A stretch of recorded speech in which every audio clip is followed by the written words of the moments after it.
we're going to perform the high pressure test.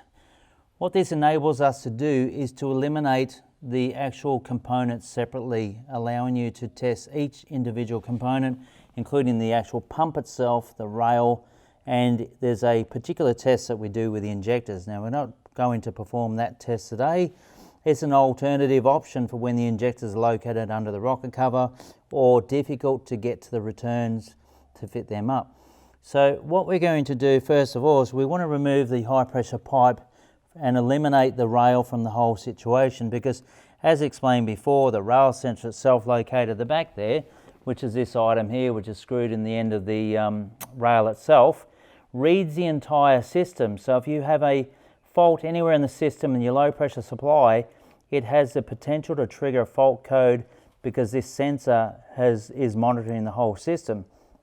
We have cases where there may be a problem in the fuel pump by itself and it loses pressure, or the rail loses pressure, and it just logs a generic fault code related to the rail pressure.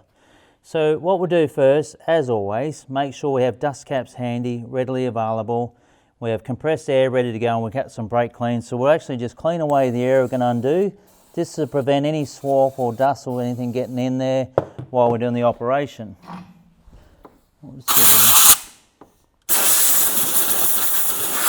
That assures us we've got a clean area.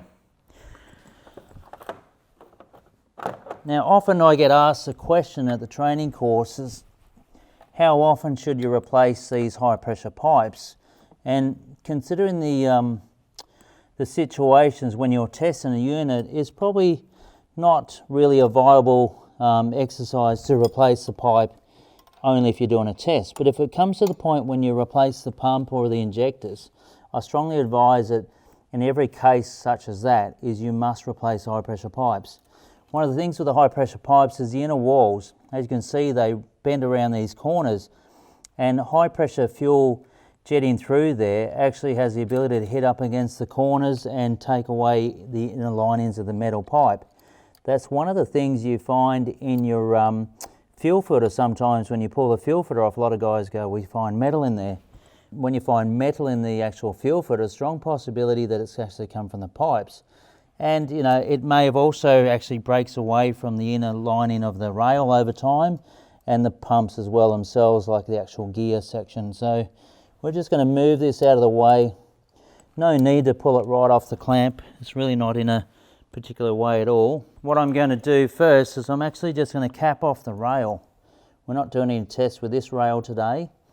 I've actually got another rail that I've prepared earlier, as they say in the cooking shows, and that'll allow us to show you what happens with a failed rail. So what we have here is this size is actually a 14mm and a 14mm off the pipe. So make sure you connect the right pipe, because you've got 12mm.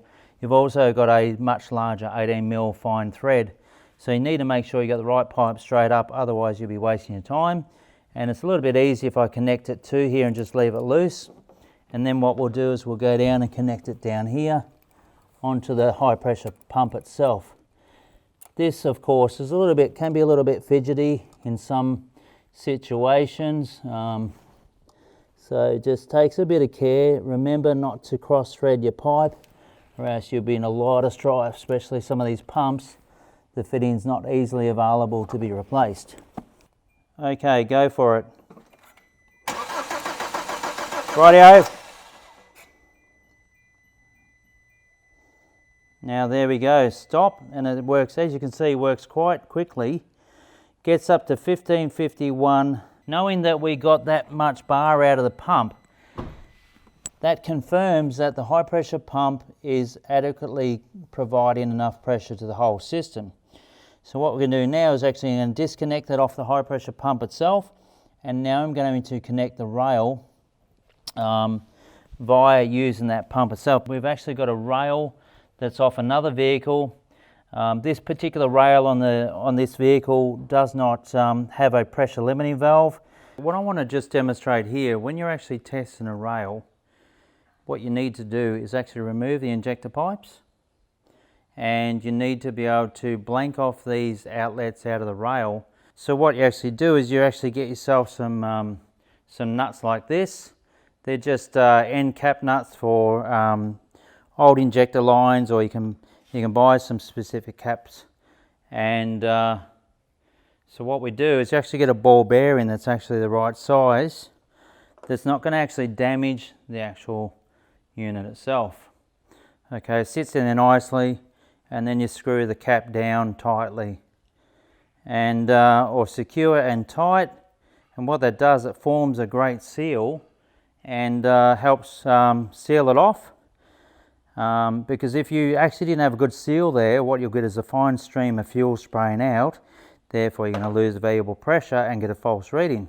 So what we've actually done here is we're still using our existing pump off this actual engine here, and we're using the rail, the faulty rail, one that I have, of course, prepared earlier. And what we're going to actually show here is that you should see during cranking, we're going to have two issues. We're going to see pressure taking a long time to build up, and then you'll find pressure dropping off quite dramatically on the gauge and not actually holding pressure. The way they're designed is they should actually build pressure. It's not going to build the kind of pressure we're getting out of the pump before, which is around about 1500 bar.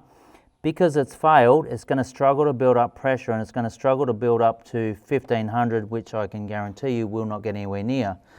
We may see it might just reach 200 and then it'll drop off straight away, but as we crank and crank, you'll see it starting to run fuel out of here. So please take into account that this has been a rail removed off a vehicle, where in the past someone has only replaced the limiting valve, unknown to them that the actual whole rail should be replaced.